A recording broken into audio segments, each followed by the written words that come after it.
Pag tinanong mo naman, di naman Biblia ang gagamitin sa'yo. Ang gagamitin yung pinag-aralan niyang filosofya, bawal naman yun. Sa Colosas 2:8, ganito po ang nakasulat. Kayo'y magsipag-ingat, baka sa inyo'y may bumihag sa pamamagitan ng kanyang filosofiya at walang kabuluhang pagdaraya, ayon sa salit-saling sabi ng mga tao, ayon sa mga pasimulang aral ng sanglibutan at di ayon kay Kristo. Ayon, pagka filosofya, hindi ayon kay Kristo, mag-iingat ang wika kayo. Sa English nga, maganda pagkakasalin dyan eh. Beware, lest any man spoil you through philosophy and vain deceit, after the tradition of men, after the rudiments of the world, and not after Christ. Sabi sa Kastila, mirad que ninguno os engañe por filosofías y vanas sutilezas, según las tradiciones de los hombres, conforme a los elementos del mundo y no según el Cristo. Yan po.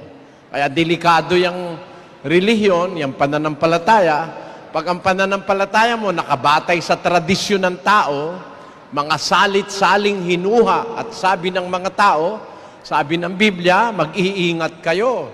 Baka kayo'y mahulog sa pagdaraya, sa filosofya, sa kung ano-anong mga salit-saling sabi ng mga tao, ayon sa pasimulang aral ng sanlibutan at hindi ayon kay Kristo. Kaya po, kailangan maging ayon kay Kristo. At para makatiyak tayong ayon kay Kristo, dapat ayon sa Biblia. Kasi mula sa umpisa, naniniwala tayo sa Biblia. Ang Biblia ang kalipunan ng mga salita ng Diyos na kanyang ipinakikipag-usap sa tao.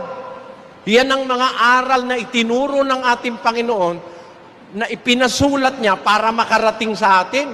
Pagkatapos meron ngayong isang tao magsasabi, hindi na kailangan tanungin ng talata, siya na lang ang tatanungin. Paano kayo nakakatiyak na yung sasabihin niya ay totoo? Paano matitiyak? Ang Biblia po, yan ang written word of God. Yan ang batayan ng pagkilala sa Diyos. Pag wala sa Biblia, bawal nga ng Diyos maniwala pag wala sa Biblia. Pakinggan nyo, 1 Corinto 4:6, basa.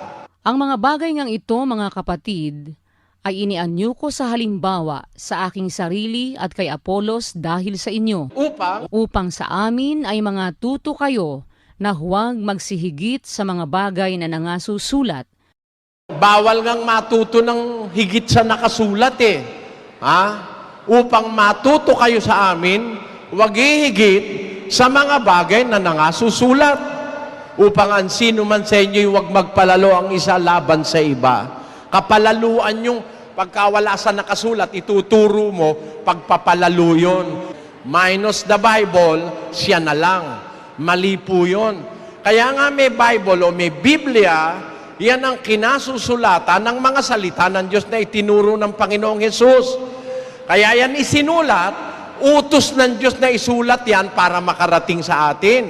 Pakinggan nyo, sa 14:37 ng 1 Korinto. Kung iniisip nino man na siya'y propeta o ayon sa Espiritu, ay kilalanin niya ang mga bagay na sa inyo'y isinusulat ko na pawang utos ng Panginoon. Kaya pala nasulat yan, utos ng Panginoon para kanino yan?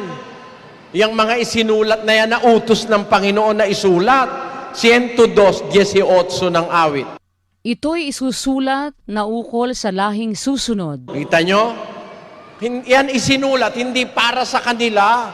Kasi kasama na nilang personal si Kristo at mga apostol Pero yan ang wika, isusulat ukol sa lahing susunod para sa atin. Ang katunayan, 1 Korinto 10:11.